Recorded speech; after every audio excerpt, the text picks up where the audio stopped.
Okay, so anyway, guys, welcome to my quick after stream reviews of Elden Ring. This is my first time doing it since Spider-Man review, which was months ago, and I've just been quoting things left and right, so I didn't have the chance to discuss games I've played on the stream, let alone review them. So this is going to be the first one. And well, Elden Ring has been a game which I wanted to play for ages now, ever since it first got talked about. So it's definitely been one of my most expected games of the last... I don't know what would be the most expected game if it wasn't Elden Ring. I think it's Elden Ring most likely. So yeah, it was something that was coming for a long time, and I was always curious about how From Software will do with an open world game. So, what do I think about it? Well, my initial... Let me tell you my rating straight away, 10 out of 10. I think if I had to rate this boss out of 10, I would give it... Sorry, this game out of 10, I would most likely give it 10. But it's got its flaws, which I will come around to. The game has flaws, that's for sure. Some major ones even. But it's got a lot more good sides than it's got bad sides, that's for 100% sure. First thing first, one of the best things about this game are its locations. I feel like From Software has done such a magnificent job with its locations. And I felt it was really hard to overtake the design of Dark Souls 3 and Bloodborne in specific. But Stormwell Castle, Lucretia Manor, Academy, sorry, the Manor in the northwest also, and Inferno Manor as well, are some of the best designs ever in the whole of the game. I have to say, the Stormwell Castle, which is the first mega dungeon in the game, was one of the best areas in the whole of the Souls trilogy in terms of the layout and just giving you that unique sense of RPG adventure inside of it. And the fact it was so long, contained two extremely difficult bosses, made it even better in my opinion. I felt the whole world in general was designed in such a nice way where everything connects to each other in a nice way, but also leaving you with plenty of room to explore and to come back later. So not everything is unlocked straight away. So you kind of have to play the game, get back to it later on, and you know, mark it on the map so you know where you missed something. So the world design in Elden Ring, I would say it's definitely 10 out of 10. The dungeon design, 11 out of 10. I'm talking about mega dungeons because this is where my first minor complaint will come. So Elden Ring has many side dungeons. Catacombs, caves primarily are the two main sources of optional dungeons.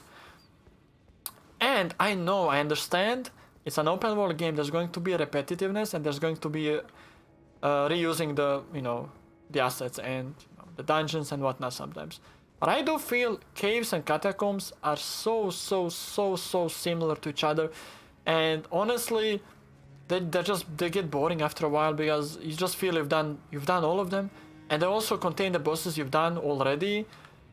So I think I can sort of put that on the fact it's their first open world game, so it's still something they're learning about. But if they go again in the future with open world game, I personally would definitely like to see more variety in the optional dungeons. Not all of them have to be either catacomb or the caves, and even if they are, please give them more unique looks so we don't always have to repeat the same stuff. And definitely bosses in there should be a bit more unique. Hey Bumper, you just caught me in the middle of my Elden Ring review for YouTube. So hang in there with me, and if you have any question about the game which I can answer later as well, just pop it in the chat, and goes for everyone else.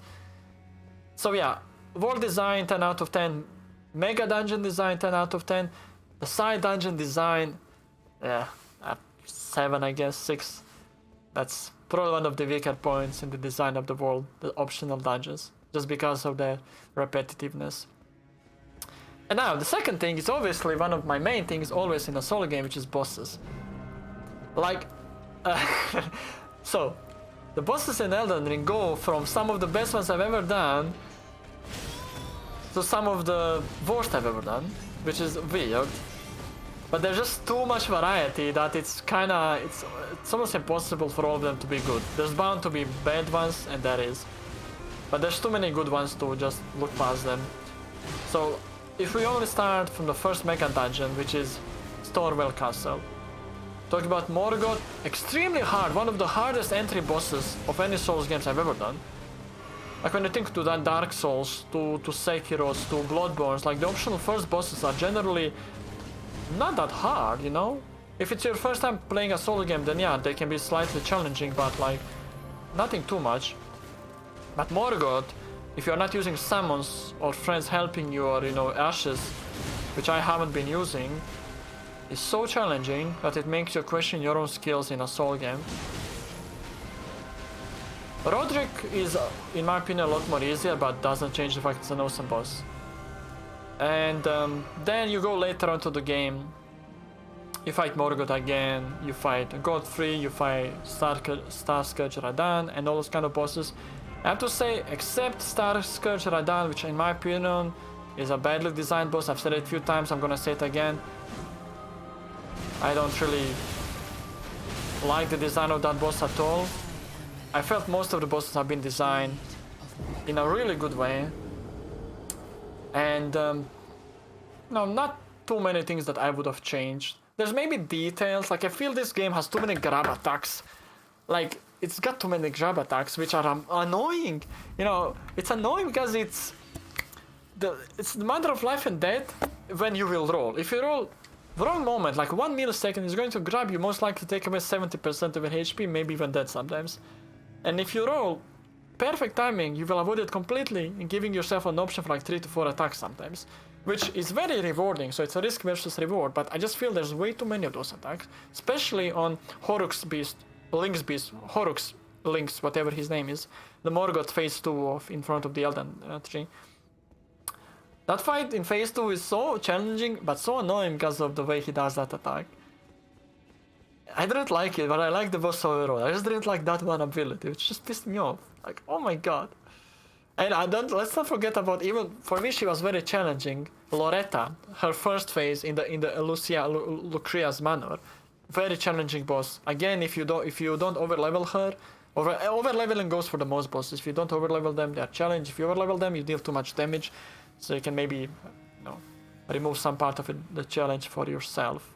But in general, most of the story bosses, with the exception of Starscourge Radan, are well designed.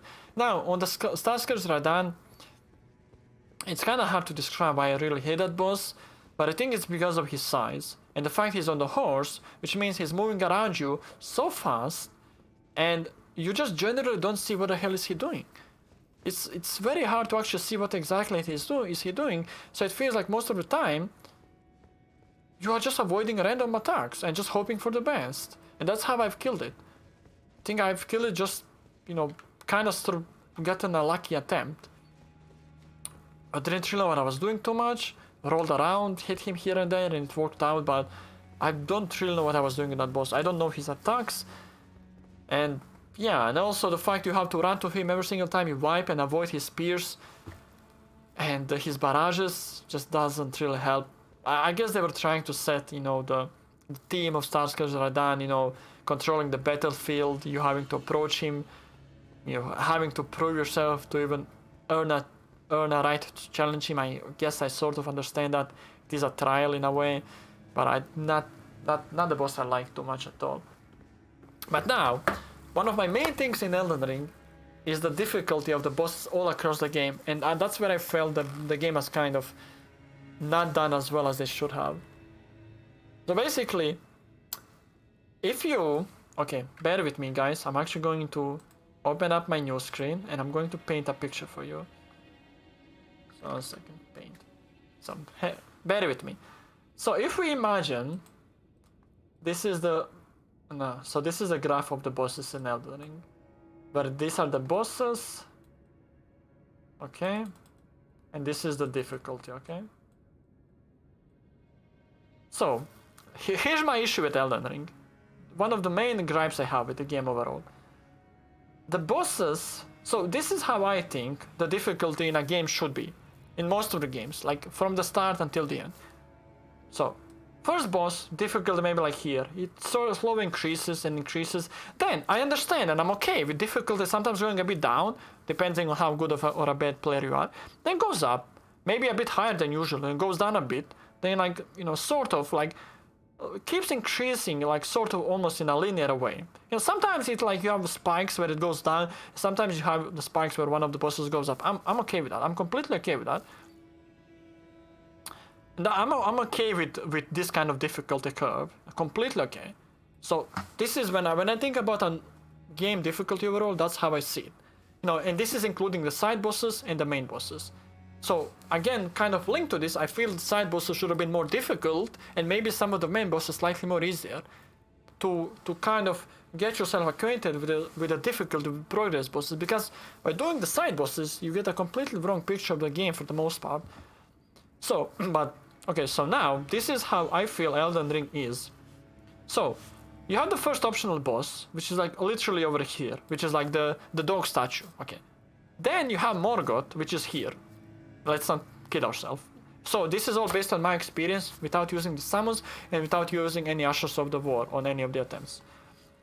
Then you go some, well, it depends on what you go. If you go for some optional boss and then go to Godric later, so let's say some optional bosses, then you go like here again. Then go to Godric and goes like here. Then of course quite a few optional bosses, you kind of hang around here. Then come to Loretta in my opinion, which Loretta for me was harder than any of them too, so it goes here. Then again optional bosses here and there. Then you go to the last boss of the Academy, which was actually easy, maybe like over here.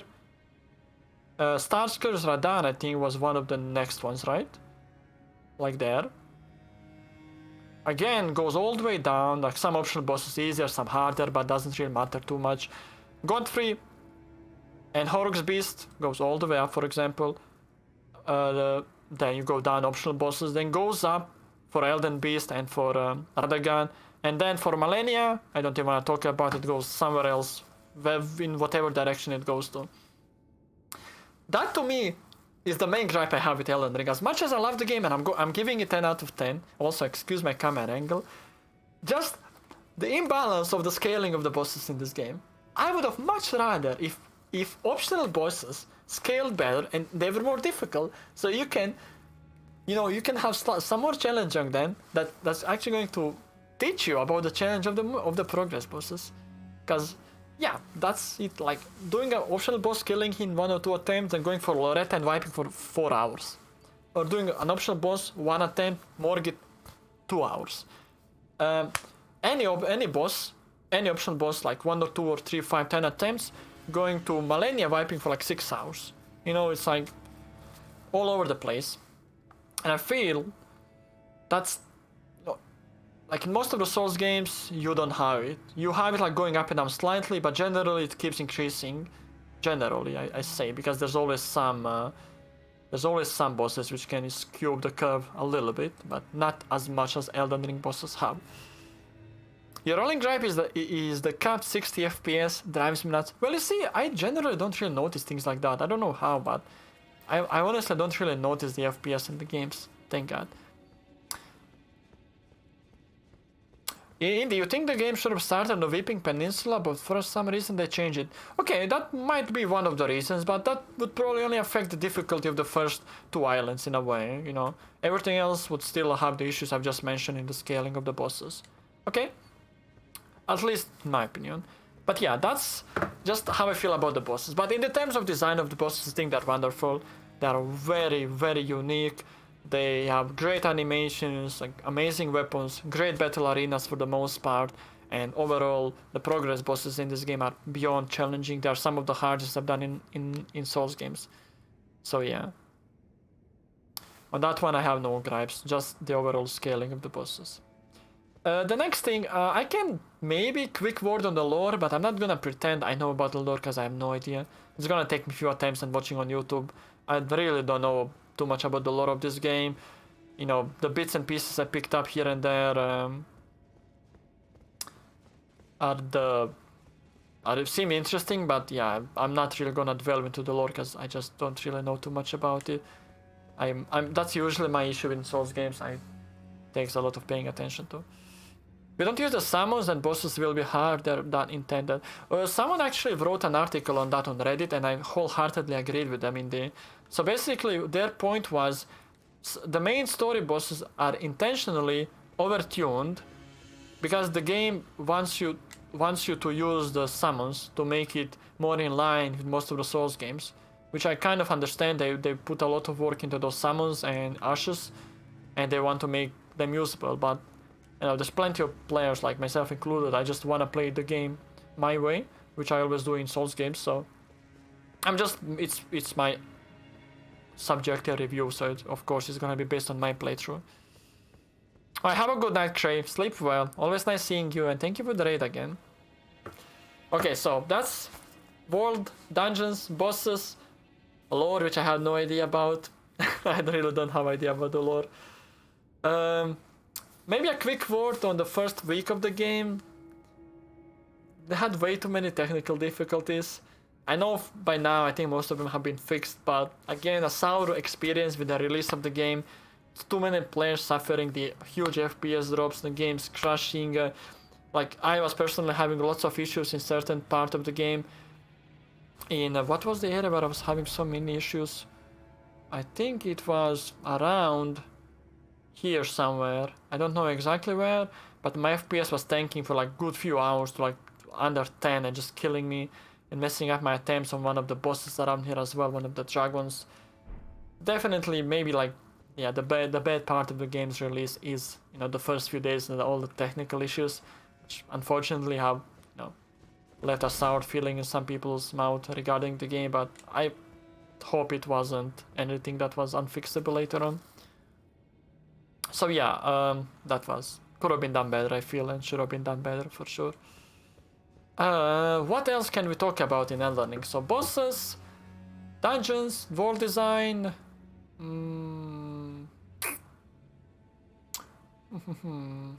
Well, it is an open world game. This is the first Soul game that's an open world, of course, and I feel they've nailed it.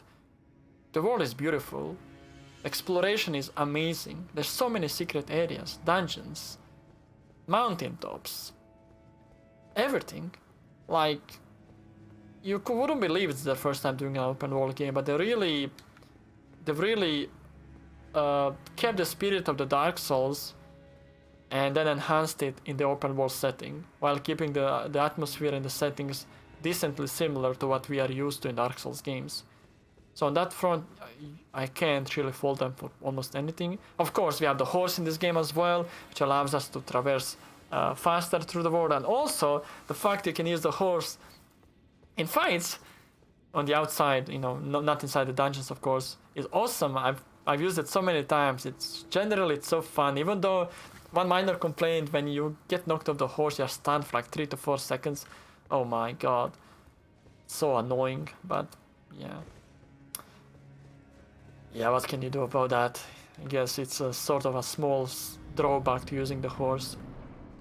And so yeah, not sure if I can mention anything else. I would have liked to talk a bit more about the story, but yeah, I just don't know too much about the story, sadly.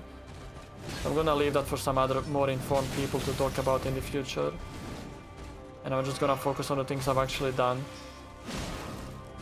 And yeah, I mean, not sure what else I can talk about. I think that's it. So overall, definitely the game met my expectations, in a way exceeded them. I just kind of wish the difficulty, you know, curve of the bosses was a bit more, was better, so they're not so all over the place.